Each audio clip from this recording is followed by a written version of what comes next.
In tonight's Flying Squad, the last of the present series, the faces of some police personnel have deliberately been obscured at the request of the police. Attack, attack.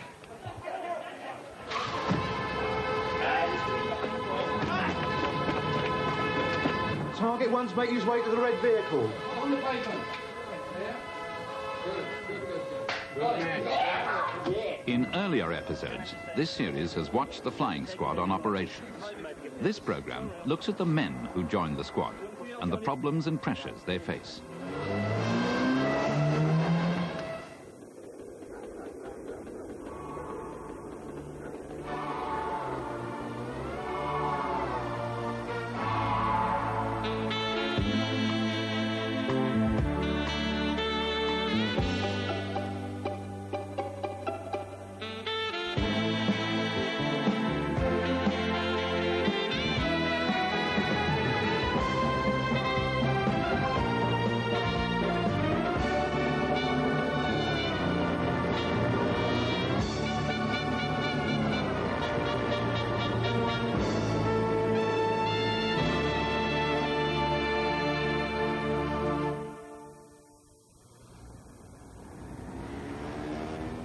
In November 1987, Detective Chief Inspector Bill Mellish took charge of the 45 detectives at the Tower Bridge branch of the Flying Squad. You know, I've been here for 2 weeks. I'm a 22-year serviceman. I'm thoroughbred CID. I'm born and bred in South London. I perceive being the operational DCI at Tower Bridge as the pinnacle of my career. Please God, I shall get made the next rank and maybe after that. But at the moment, as a career objective, the operational DCI of Tower Bridge is the tops for me. And I'm very, very, very proud to be here. Of the 4 Flying Squad branches, working exclusively on armed robberies, Tower Bridge is the busiest. It covers southeast London, one of the most notorious areas for violent crime in Britain. Our goal is to be successful and then more successful. In other words, we arrest and convict as many armed robbers as possible. The only way we're going to do that is by hard work. I tell you, when I was a DI here last time, there was lazy officers in the office then. And the law of averages says there are guys here that are not given 100%. Law of averages, dot on the card, whichever way you want to do it. It's a fact of life. There is room for improvement in this office. I promise you, I will task the DIs with identifying those guys and telling them, come here, old boy, you are not giving 100%. Ask for a reason, mark his card and tell him. If he doesn't improve, we get rid of him. It's as simple as that. And possible. I promise you, it's possible.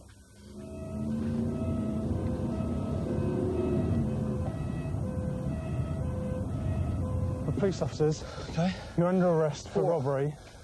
The Flying Squad see themselves as being the elite of the force, and competition to join is tough. Yeah, loud and clear, go. They're all experienced detectives when they join, usually after 10 years or more in the CID. The tour of duty on the squad is normally 3 years. Right, gents, the operation today is relating to a armed robbery which is going to hopefully occur in Bond Street in the West End. Of the 174 detectives in the 4 Flying Squad branches that cover London, 9 are women. But the only woman at the Tower Bridge branch who goes out on operations is Scenes of Crime officer Jackie Kello, a civilian forensic specialist. Obviously, when I first got there, I thought it was going to take an awfully long time to feel at ease, but I felt at ease relatively quickly, within months. I don't know about them. They're all extremely nice to me. And I expect they thought when I first got there, oh God, there's some dippy woman coming along.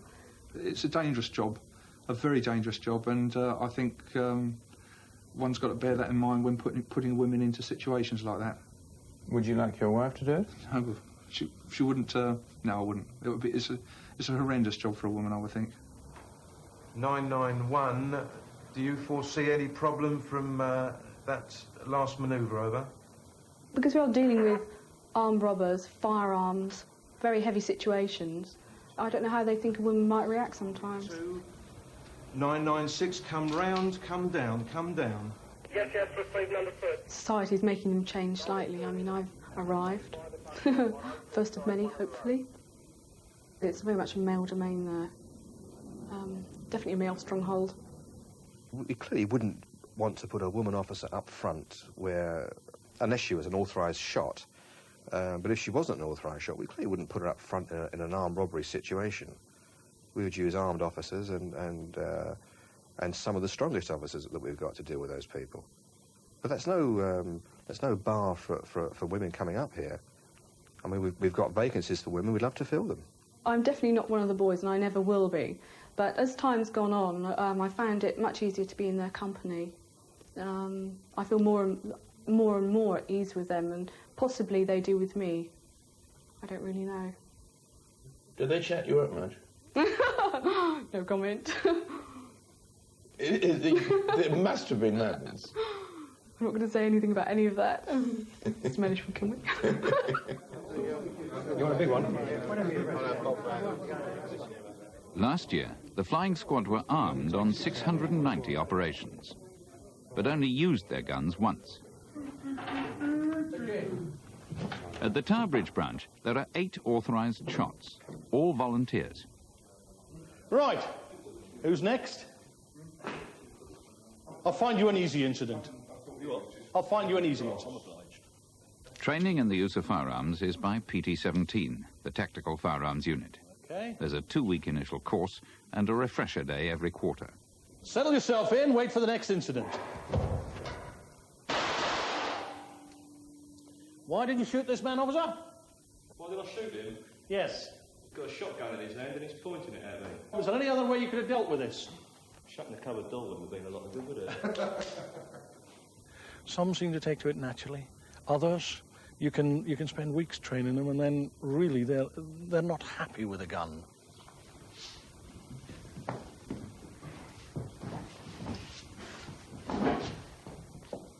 The most difficult decision of all for an armed policeman is when to fire. Too soon, and someone entirely innocent could be killed. Too late, and the policeman could be the victim. There is one lad on the course, the staff have sort of said, well, we think that he's not going to make it. Not that he's going to crack, or I think that's a bit dramatic, but that he's not going to make the grade. He's not going to be suitable material.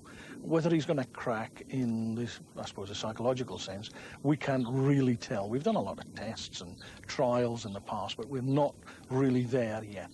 What normally happens is they get weeded out during the training. So it would be quite unusual for somebody to come up to us to have access to a police firearm and then turn out to be unsuitable. Our assessment of that person would just be the final long stop. Up until now, we've not had to take people off because they have remained eminently suitable.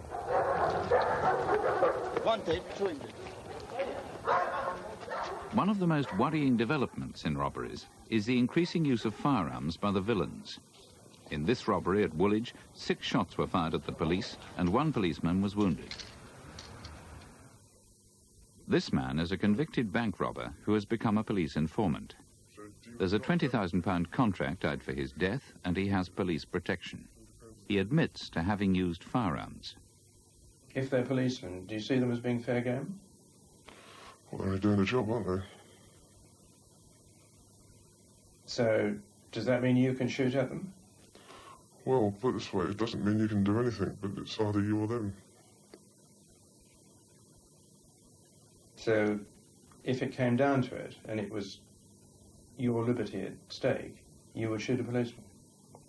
Yes. And have no second thoughts about it? You wouldn't have time to think, would you?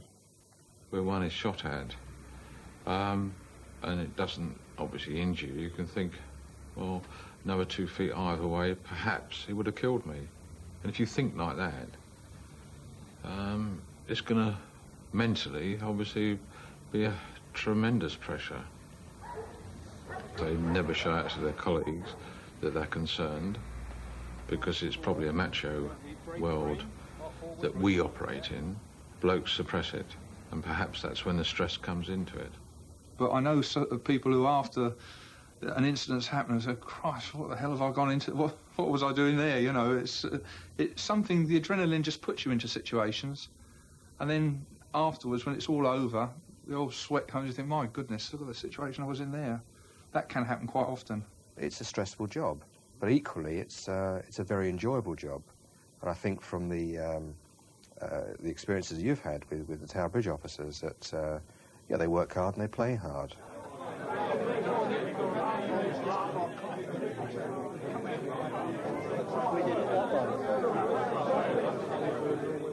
Senior flying squad officers are aware of the problems that can result from the continued pressure under which their men work.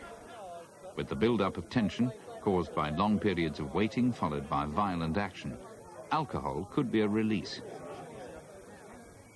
Drinking and driving. Gentlemen, drivers, I speak to flying squad drivers. If you drink and drive, you get nicked, you're out. You know that. You're out the flying squad. If you carry on the way you have been carrying on, drinking and driving, somebody's going to get nicked.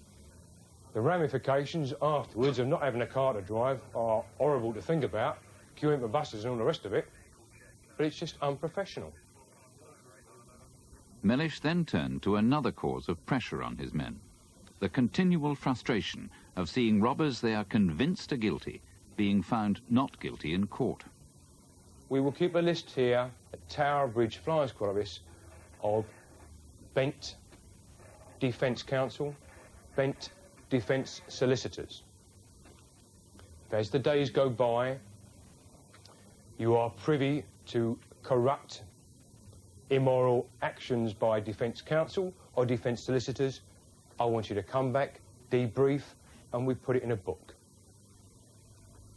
The reason I want this done, I'm not talking about gossip or you in there, no, it's overt, immoral, corrupt, bent actions by these people, is because there are certain chief superintendents out on the division that do not believe that these people exist.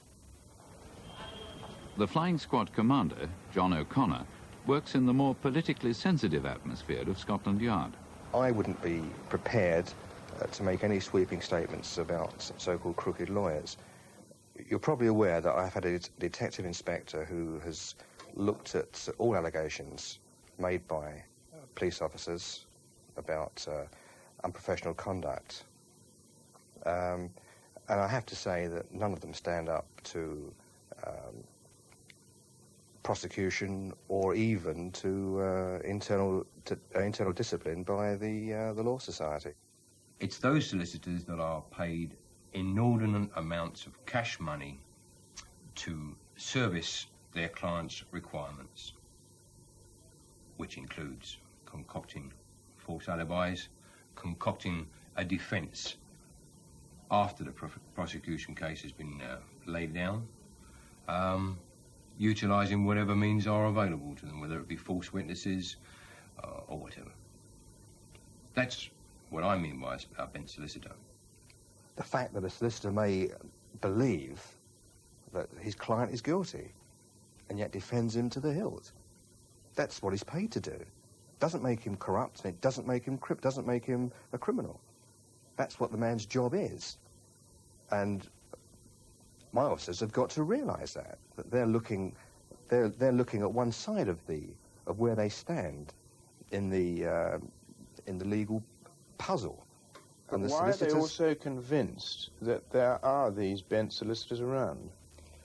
because some solicitors are clearly making a very, very good living at defending professional armed robbers. And it may be that that some solicitors have been seen in the company of armed robbers, socialising with armed robbers. Doesn't make them corrupt, doesn't make them criminals.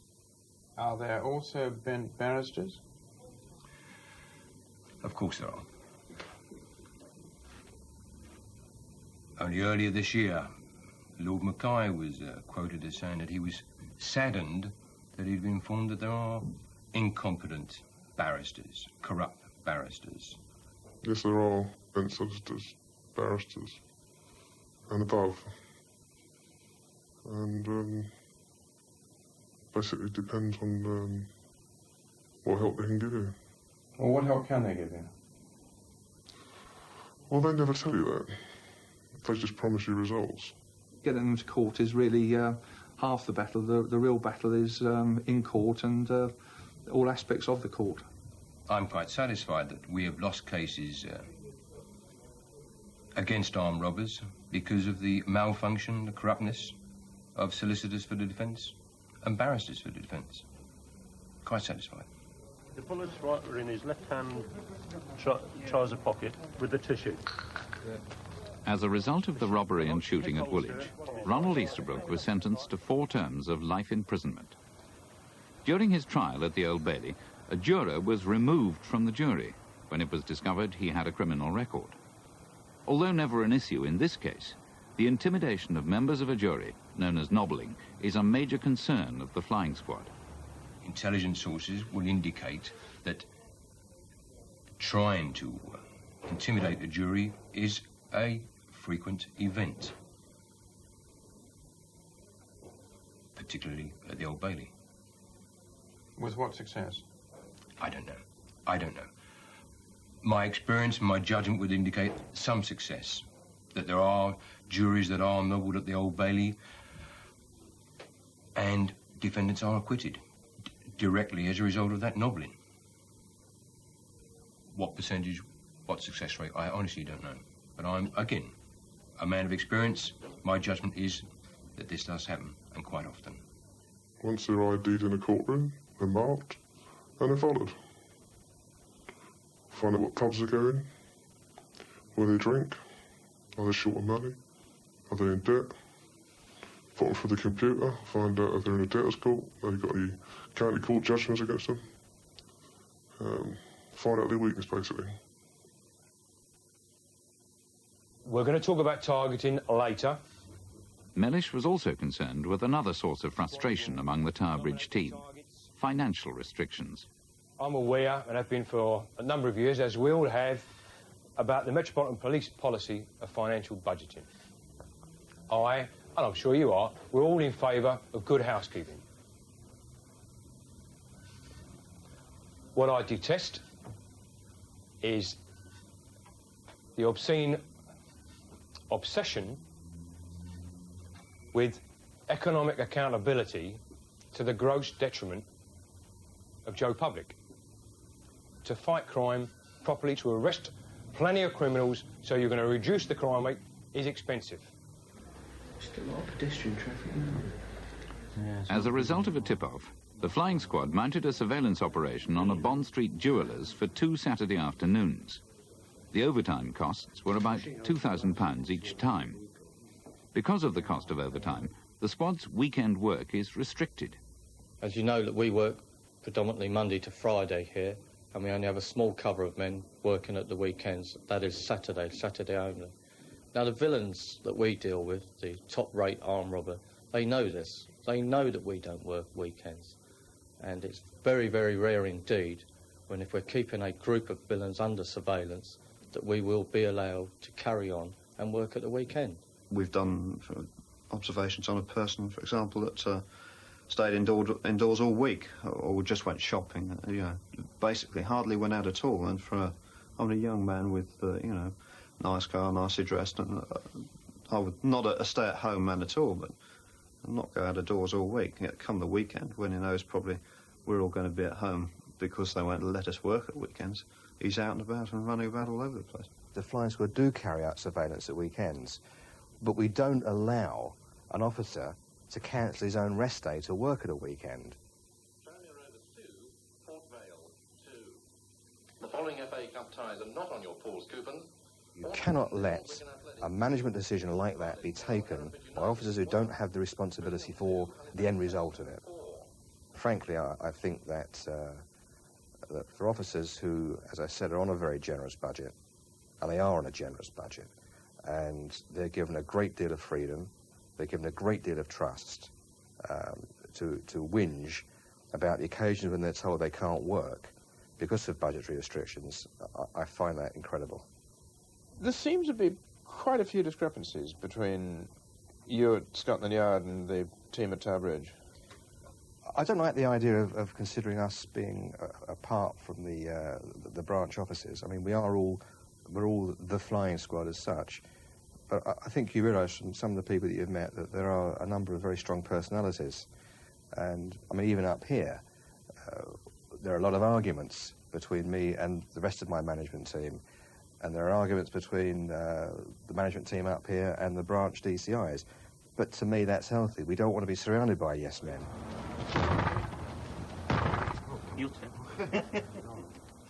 Financial restrictions, frustrations in court, fear of being shot at, and long unsocial hours are all pressures on flying squad detectives. But perhaps the greatest pressure of all is not knowing what waits behind the door every time the squad enter a suspect's premises.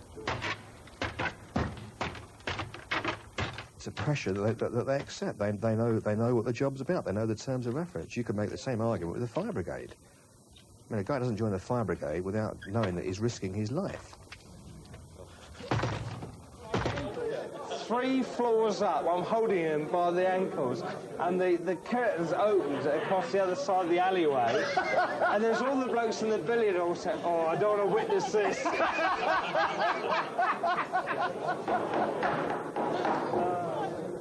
Ladies and gents, if you'll be kind enough to be quiet just for a moment, I'd like to say a few words about our host this evening, Mr.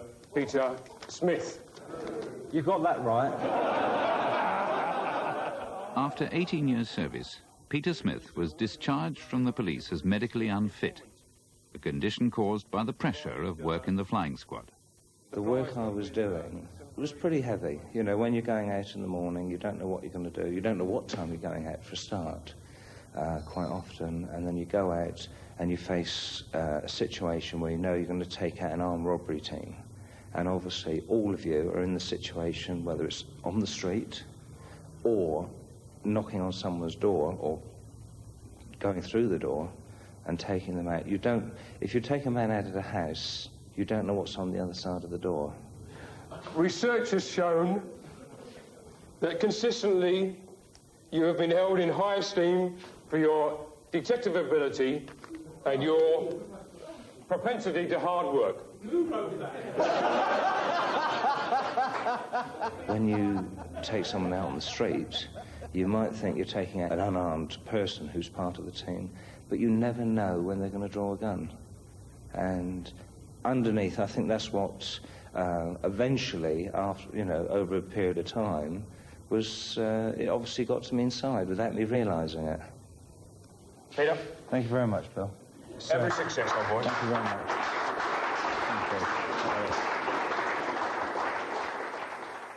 Knowing that I'm leaving the police force, I've had that weight taken off my shoulder, and things at home have been very good instead of a pretty volatile situation. I think what really got to me, although I was enjoying doing the work, eventually with 2 young children at home, I got to the stage where I was saying goodbye to them.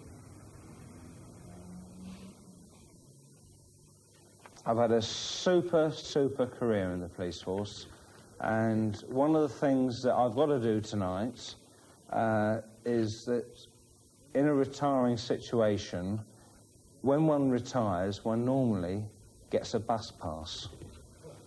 To me tonight, as a member of the Metropolitan Police, I lose my bus pass. My Metropolitan Police warrant card. Mr. Mellish, please accept that, because I know someone asked for it the other day. All right, Mr. Gwynn? If OP4 has got one, OP1 has got one, OP2 has got one, and we know where they are, we can move in. But, I mean, what I don't like is the idea of the main man getting inside. If he's armed, I don't like him getting inside, because once he's in there, we've lost control of him. For every man who leaves the squad, there are many others waiting to join. During the first 6 months that Detective Chief Inspector Mellish was in charge, the flying squad team at Tower Bridge cleared up over half the robberies that were investigated. He looks to the future with a certain confidence. They all come eventually. I'm quite satisfied with that. They all come eventually. It's just a matter of timing.